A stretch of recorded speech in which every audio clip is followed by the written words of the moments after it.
teman-teman semua. Perkenalkan, nama saya Keisa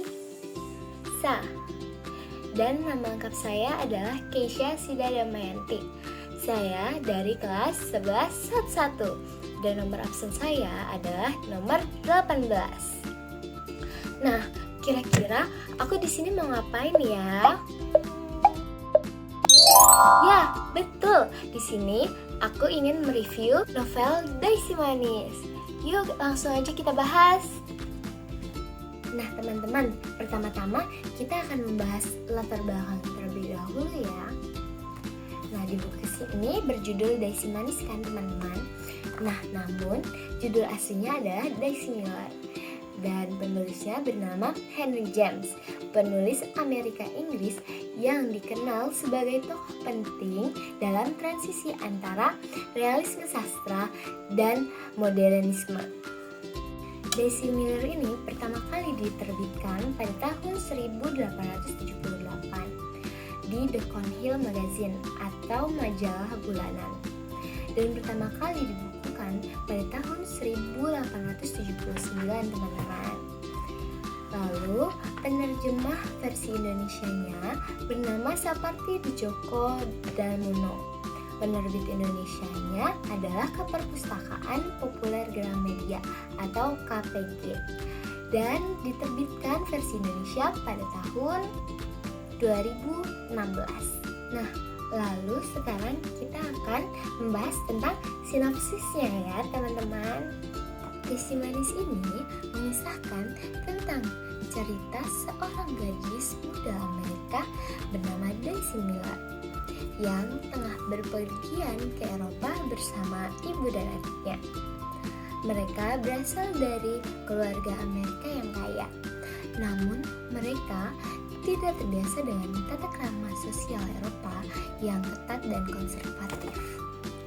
Di Swiss, Daisy bertemu dengan seorang pria bernama Frederick Winterbourne, seorang pria Amerika yang sudah lama sekali tinggal di Eropa dan sudah terpengaruh oleh norma-norma sosial benua Eropa yang ada. Ia langsung tertarik pada Daisy yang sangat manis dan anggun pada saat itu. Tetapi juga bingung dengan perilaku Daisy yang terlalu bebas, ceria, dan suka berbicara dengan siapa saja. Di Eropa, hal itu dianggap tidak sopan oleh masyarakat kelas atas pada saat itu. Lalu beberapa waktu kemudian, mereka bertemu lagi di Roma. Di sana, Daisy mulai dekat dengan seorang pria Italia bernama Giovanni. Mereka sering terlihat bersama di tempat umum, bahkan di malam hari, yang dimana di sana itu adalah sesuatu yang dianggap sangat tidak pantas untuk gadis muda pada saat itu.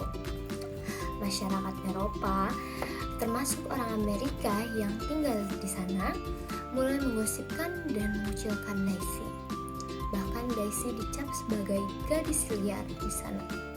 Winterbourne meskipun masih tertarik kepada Daisy, mulai ragu akan reputasi dan moralitasnya. Ia tidak membela Daisy secara terbuka dan lebih memilih mematuhi standar sosial daripada mengikuti kata hatinya. Puncak cerita terjadi ketika Daisy dan Giovanni terlihat berada di Colosseum pada malam hari, yang dimana tempat itu dikenal beresiko karena nyamuk penyebar malaria. Dan sialnya, Daisy terkena malaria dan akhirnya meninggal dunia. Sebelum meninggal, Daisy sempat bertanya apakah Winterbourne pernah peduli padanya. Setelah kepergiannya, Winterbourne merasa sangat menyesal. Ia menyadari Daisy sebenarnya tidak bersalah atau tidak bermoral, tetapi hanya berbeda. Ia adalah seorang gadis muda yang polos, ceria, dan tidak pantas dihukum hanya karena tidak sesuai dengan norma sosial Eropa. Nah, sinopsis sudah selesai. Mari kita lanjut ke bagian karya yang menarik. Tentunya, salah satu bagian yang menarik dari novel ini adalah interaksi Daisy dan Winterbourne dong tentunya. Di Roma pastinya.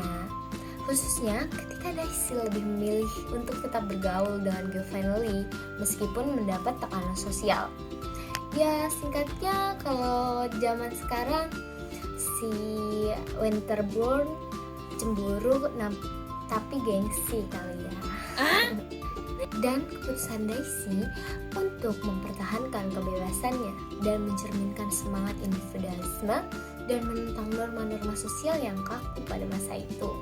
Sekarang kita lanjut ke alasan karya tersebut menarik. Cerita ini menarik karena pada saat itu saya membaca deskripsinya, novel ini berisikan tentang perempuan yang berani mengekspresikan dirinya sendiri dan tidak memperdulikan perkataan orang-orang yang ada di sekitarnya yang berbicara buruk tentang dirinya sendiri. Nah sekarang kita lanjut ke penilaian untuk karya Daisy Manis. Kira-kira aku bakal ngasih berapa ya untuk penilaiannya? Tentunya nilainya adalah 4 bintang dari 5 bintang. Mengapa? Alasannya karena cerita yang pendek namun bermakna dengan tema kebebasan perempuan dan tekanan sosial yang masih relevan, dan karakter Daisy yang kuat dan menarik, dan ia yang tidak memperdulikan perkataan orang-orang yang berkata buruk tentangnya. Dan bahasa novel ini indah meski di beberapa bagian ada yang agak berat namun masih dapat dimengerti. Lalu kritik sosial disampaikan dengan halus dan elegan, dan akhir cerita yang menyentuh walau akhirnya yang tragis. Itu dia review dari saya tentang novel Daisy Manis karya Henry James. Mohon maaf bila ada salah kata dan kekurangan. Sekian dari saya, Keisa. Saya pamit undur diri. Sampai jumpa teman-teman.